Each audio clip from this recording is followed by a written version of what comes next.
Good evening. Welcome to Fine Print. I'm Molly Gambhir. The race to the White House is heating up. The countdown has begun. 71 days to go, to be precise, for the U.S. presidential election. The Democrats have officially nominated Joe Biden at their convention, which was held virtually. Now it is the turn of the Republicans to officially nominate Donald Trump.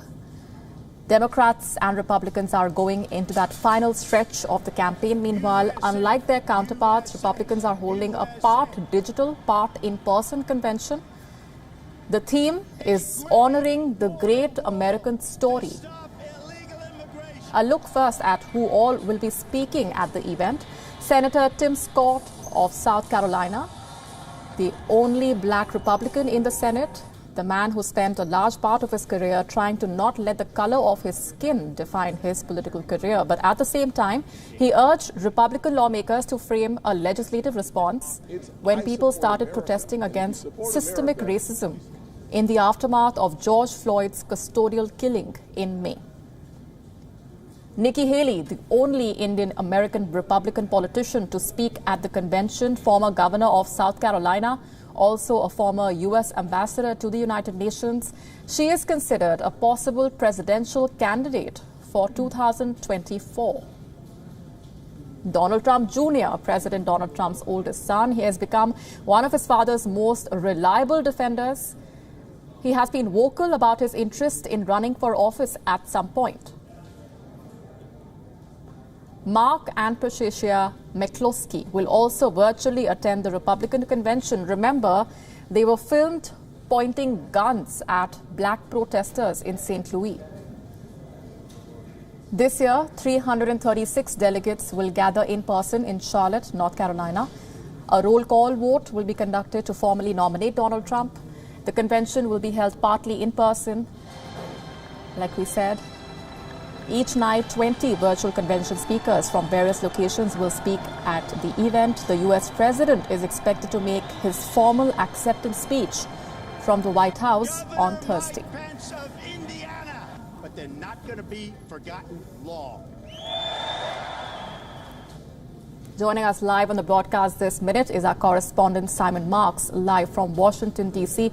Hi, Simon. The convention is being held partly in person, despite the United States being the worst affected in the world due to COVID-19, more than 5 million cases and counting.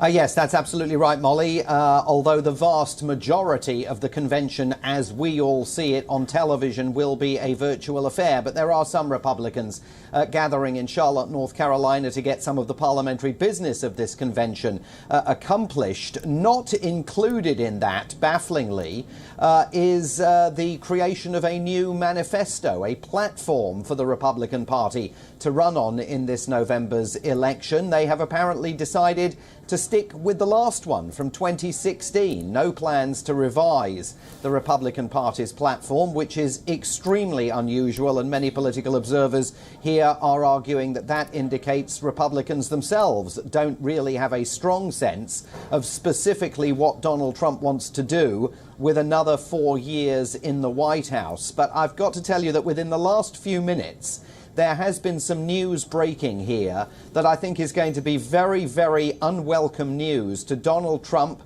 his campaign, and to his wife Melania. According to journalist Yashar Ali, who writes for New York Magazine, Melania Trump's former friend and advisor, Stephanie Wolkoff, is preparing to publish a book next week. We've known that there was a book out there, but that apparently she has made illicit tape recordings of conversations that she had with Melania Trump, in which the First Lady is said to make disparaging remarks about the president and his adult children. According to Mr. Ali, in her book, Stephanie Wolkoff quotes the First Lady making disparaging remarks about Ivanka Trump, some of the president's other children, and is even heard on tape making negative remarks about her husband, Donald Trump. The book is called Melania and Me, The Rise and Fall of My Friendship with the First Lady.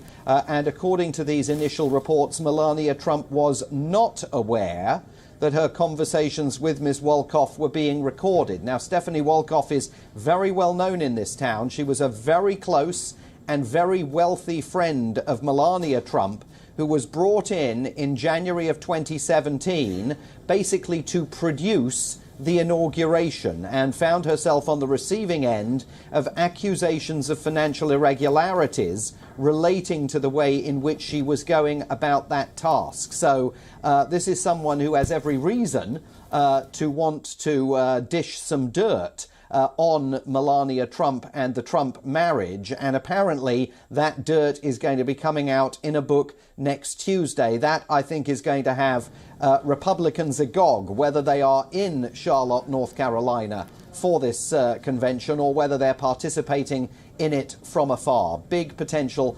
development that we've just learnt within the last few minutes. Indeed, and the timing could not have been worse, as you pointed out. We're going to leave it there for the moment. Simon, thanks very much for joining us with those details and perspectives.